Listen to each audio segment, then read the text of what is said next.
Yo, everybody, what's up? What's up? What's up? This is Neo Gentrix on Thoughts If It Were You. I know it's been a while since I've been on here, but life happens. I am still a school student, and I'm kind of proud to be because of all the stuff that you can learn. Haha. Anyway, I'm back with a new topic, just like I said I would be. I know it's been a month since the last time I record, but here we go, regardless of that. So one of the topics we're going to go ahead and cover is date rape. It is a very common thing and is very, very dangerous as it encompasses both male and female.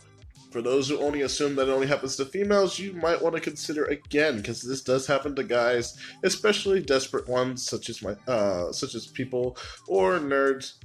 Well, that's a good way to put it. Nerds, geeks, basically anyone who's pretty much desperate. This can end up happening to them and walking into a trap because they are not just sadistic men, there are sadistic and obsessive women as well.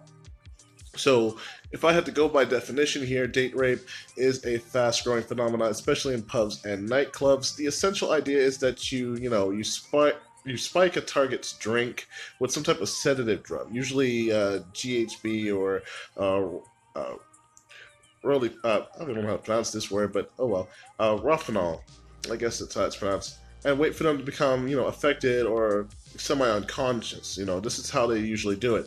At this point, you offer to help the virtually incapacitated victim home or to a taxi. Obviously, nobody will be suspicious as the victim appears to simply be heavily intoxicated or such.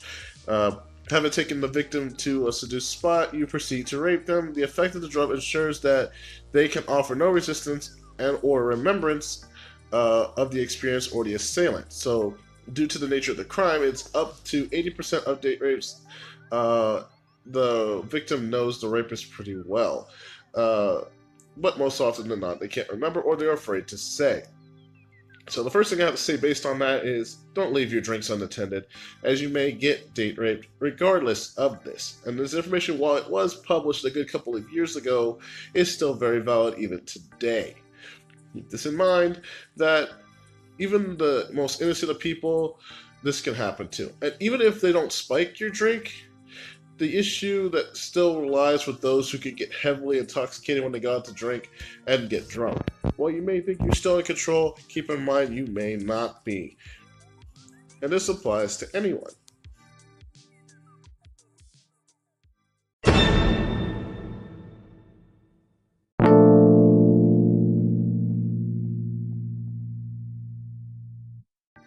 So before I focus on further information on date rape, let me first give a slight background into this a little bit further, okay? First off, rape. It's basically sex you don't agree to, including forcing a body part or object into the vagina area, rectum, bore, half, or mouth. Yes, I said mouth. Date rape is when you are raped by someone you know, like a boyfriend, and both are still considered crimes. While rape is not about sex, it is the act of power by the rapist and is always wrong. Okay? Date rape, drugs, which often have no smell or taste, can be given to you even without you even knowing at parties or at clubs. Okay? Especially where alcohol is served. Alcohol can make you less aware of danger and make you less able to think clearly and even resist sexual assault. If you are given a date rape drug, you may not even be able to say no to unwanted sex, and you may not even be able to clearly remember what happened. Remember, even if you were drinking, it's not your fault, okay? And then on that note, while alcohol does make you oblivious to these drugs, and even if they're there, or even what the other person does, keep in mind that during this point, you're so happy you're on cloud 9, you'll agree to pretty much anything, okay? So while that being said, keep in mind this is also really closely related to sexual assault. Okay, a sexual assault and abuse is any kind of sexual activity that you basically don't agree to. Okay, this includes inappropriate touching, vaginal, anal, or even oral sex, sex that you say no to, rape, attempted rape, or even child molestation. Yes, it would even go that far. Okay?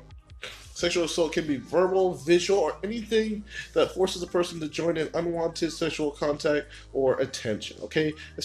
Examples of this would be considered voyeurism.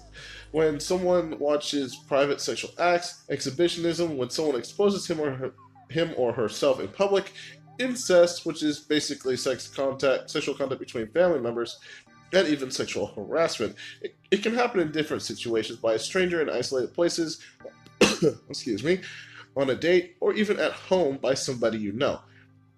It's very, very possible that this can happen to anybody.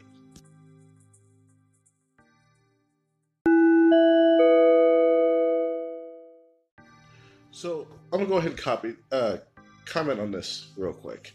Okay, some things you should know. Okay, uh, what I what I know about rape drugs in the first place. Okay, I know about this for the sake of keeping myself safe because I don't go to parties or anything of that nature. Okay, I don't drink alcohol.